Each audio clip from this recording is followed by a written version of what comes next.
Ayaqulu tegese dawuh sapa Allah lahum maring ahlul jannah salamun alaikum rupane dawuh salamun alaikum. Iki cerita-cerita sing gampang-gampang iso. Nah sampean kepengin paham ilmu swarga kok ora rasane napa. Kok angel menerangno soalé swarga iku kepenak napa? Kepenak. Saya sama nak terang lho swarga niku wis pokoke swarga. Serasa bayang nang swarga dimulai saniki.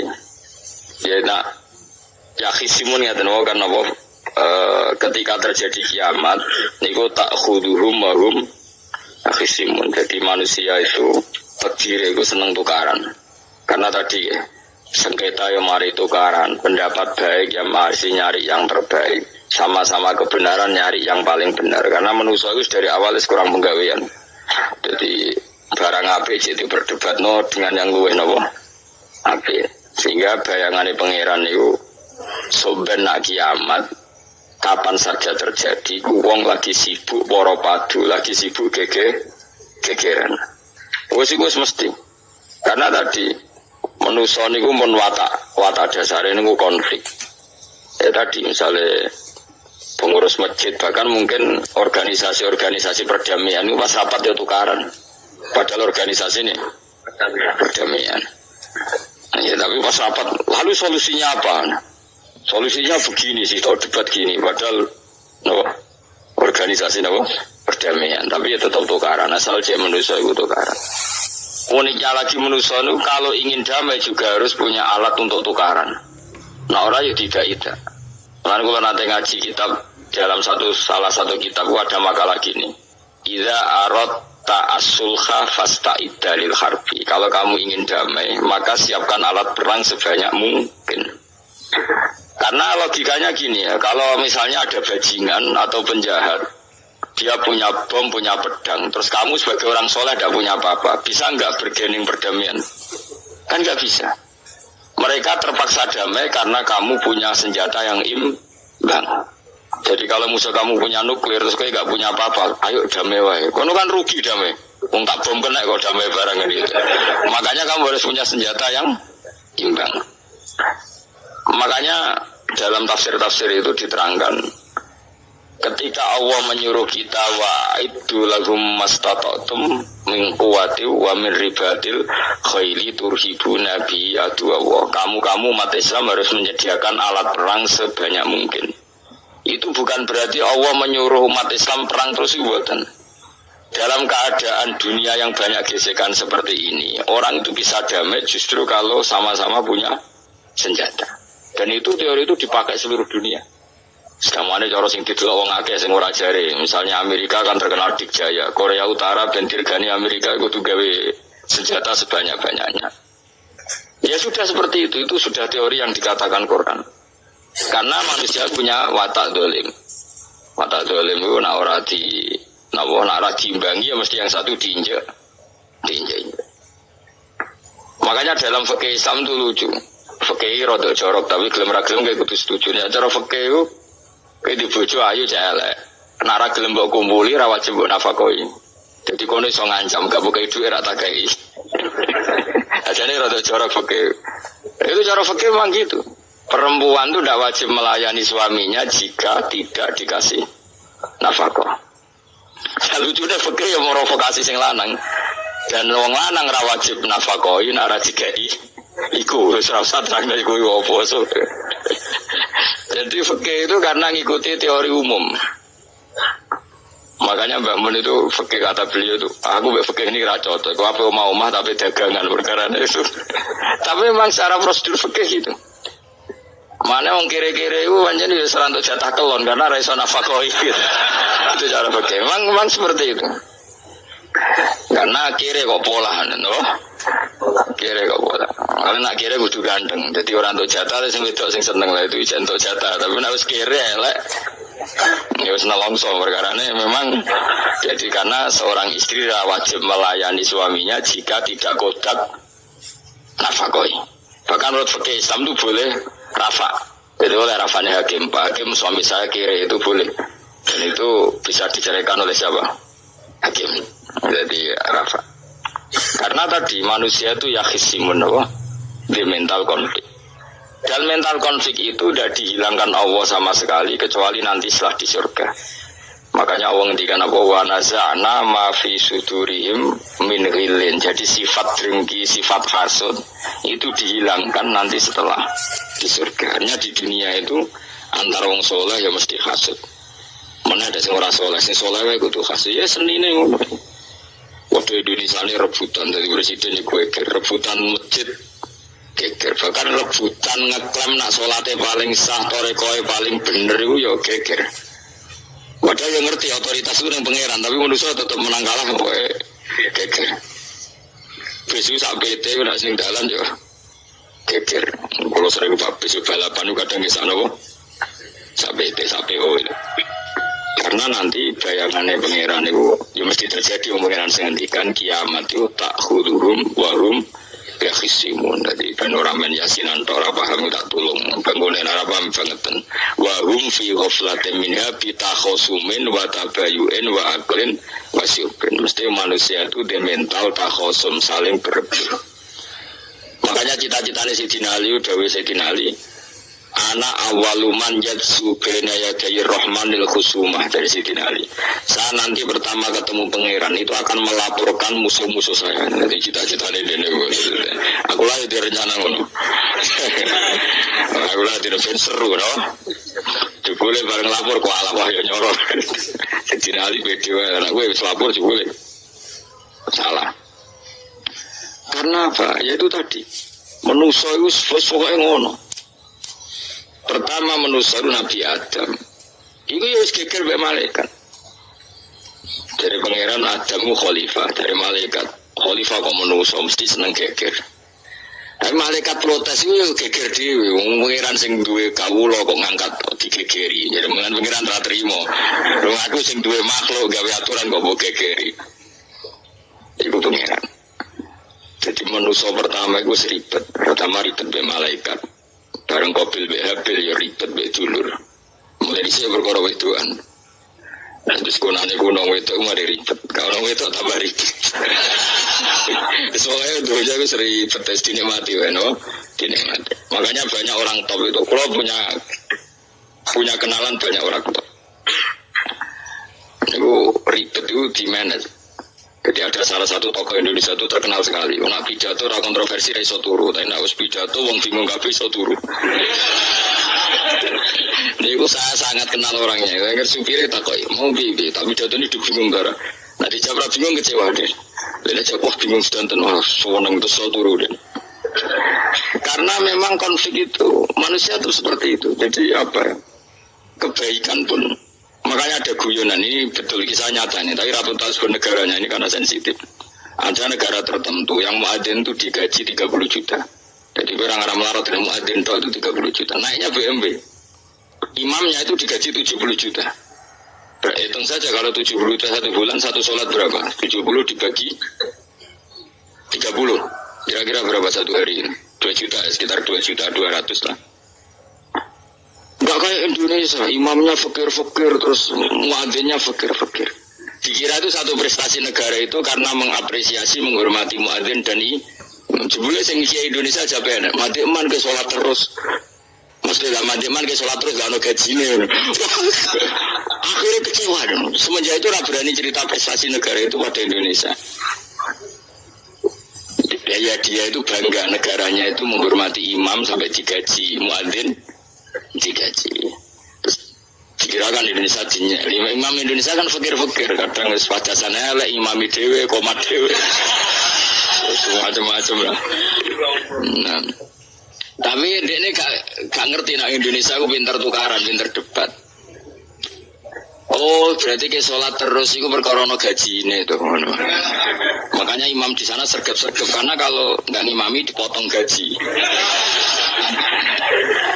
Semenjak itu negara itu nggak pernah cerita prestasinya negaranya mengelola imam. Ya itu dunia-dunia kemarin geger. Saya sering debat sama banyak kiai karena itu. Gue setuju di masjid imami digaji sama ndak.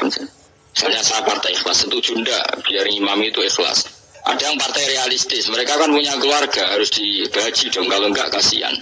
Partai realistis versus partai ikhlas. Menang mana coba? Menurut hukumnya Allah mungkin menang ikhlas, tapi partai realistis, masa wong kok ngimami tok ora entuk gaji. Artinya apa? Dalam kebenaran saja bisa diperdebatkan, apalagi barang bener mbek batil. Karena manusia itu punya mental wahum yakhsimun. Ya sudah seperti itu. Makanya nanti benar-benar gak ada konflik itu di akhirat. Nah, akhir imam gak bangga. Surga imami masane hebat nih, coba mergo digaji. Man ke sholat terus ngono gaji ini. Hanya sholatnya orang Indonesia itu luar biasa. Imam-imam Indonesia tanpa gaji kok.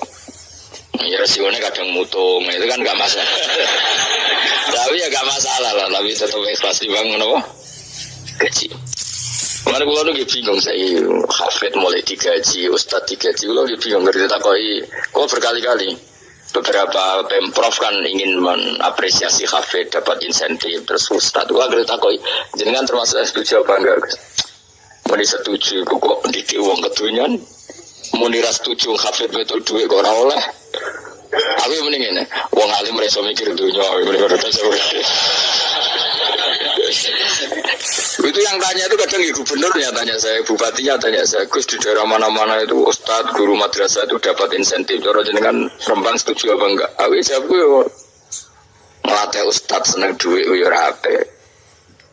Nentang ustadz tuh rezeki yo rapi. Ustadz fakir yo agak tenang. Nah, gua kan mau keramat, gak mati masalah, cara orang untuk gaji. Tapi kan tidak semua orang keramat.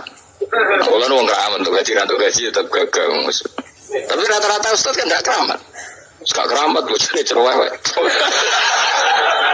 Cek kumpul mertua. Enggak, kalau sampean misalnya jadi, enggak ini cerita wakisimun. Seman setuju enggak kalau ada hafid itu dapat insentif? Ayo ngaco. Setuju ora? Loh, setuju hafid mah. Terus gue senang hafid itu di mental materialistik. Setuju tak? Enggak. Terus dia setuju hafid rada duit. Oh jadi ya, kalau jadi seluruh aku. Jadi memang kebaikan saja bisa diperdebatkan. Makanya dulu kalau ulama, makanya istihad itu penting. Ulama dulu itu kalau gejolak-gejolakan itu dalam hal yang tidak mujma'alah, ya tentu dalam hal yang tidak mujma'alah, itu gejolak-gejolakannya itu nggak pernah selesai. Karena memang sesuatu itu pasti mirip ke sana, mirip kemari. Makanya disebut ra'yuna shawabun yahtamilul khata' wa ra'yuka khata'un yahtamilus shawab. Pendapat saya itu taruhannya benar dulu tapi ya mungkin salah, tapi pendapat Anda salah tapi mungkin benar karena mirip-mirip. Misalnya zaman sahabat itu sudah jadi perdebatan gini. Setelah Mekah ditaklukkan Rasulullah dan setelah Rasulullah wafat dan Islam sangat-sangat kuasa, bukan sekedar kuasa lagi, sangat kuasa. Paling enggak menguasai Mekah Medina. Itu perdebatannya gini. Kita keluar Medina apa enggak? Sebagian sahabat enggak, kita di Medina, ini ardu Rasulillah, ini muhajaru Rasulillah, tempat yang dipakai hijrah Nabi. Kita keluar dari Mekah enggak usah. Sholat di Mekah itu fadilahnya sebagaimana 1000 sholat. Wah, debat gitu.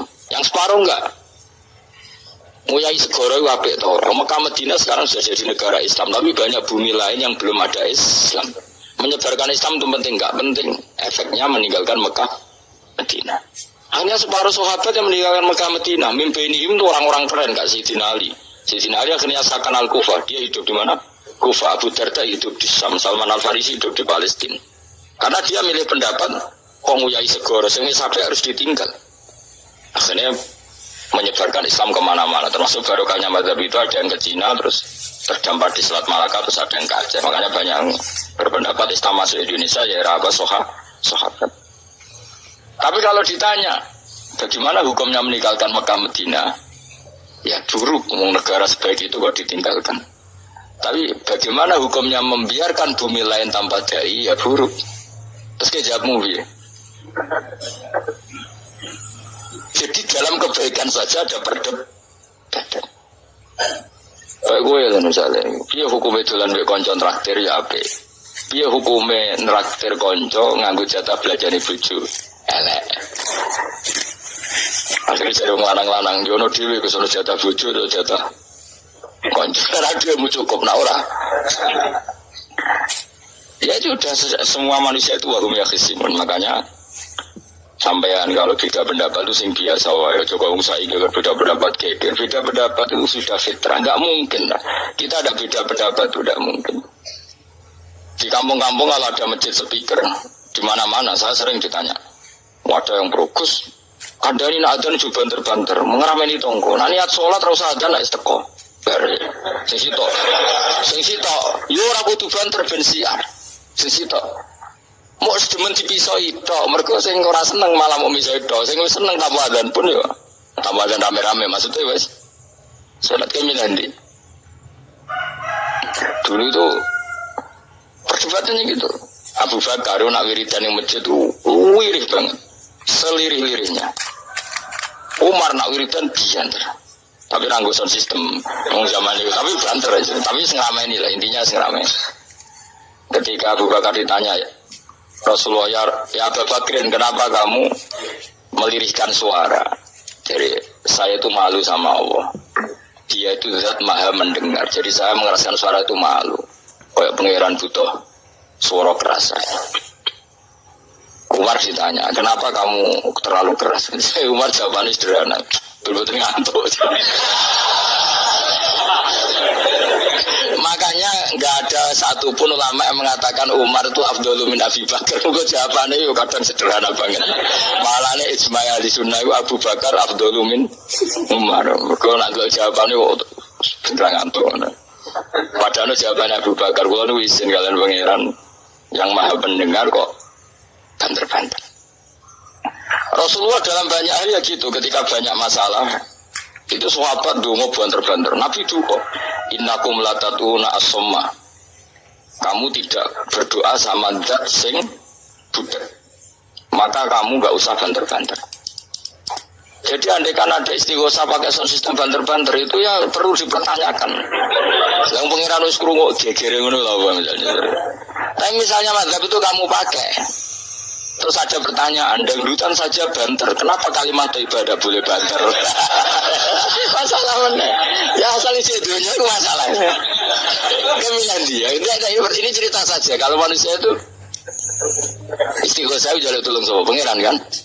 Pengiran sudah dengar tawasan sistem apa enggak? Kenapa banter-banter?